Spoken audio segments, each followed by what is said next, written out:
ఓం నమ శివాయ. ఆనంద తాండవం.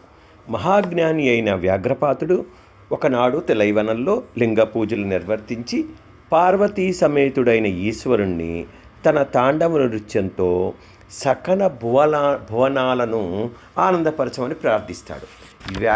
వ్యాఘ్రపాదుని శివారాధనకు ప్రసన్నుడైన శివుడు ఋషిపుంగువుని కోరిక తీర్చడం కొరకే సకల చరాచర కోటికి ఆనందానుభూతిని ప్రసాదించే నాట్యాన్ని ప్రదర్శిస్తానని వాగ్దానం చేస్తాడు. ఆ విధంగా ఒక బ్రహ్మముహూర్తాన, అంటే తెల్లవారుజామున 4:30 నుండి 6:30 గంటల మధ్య శివుడు చేసే నృత్యాన్ని ఆనంద తాండవం అంటారు.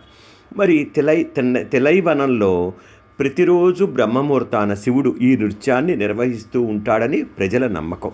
తెలైవనం అనేది ఒక ప్రసిద్ధ పుణ్యక్షేత్రం.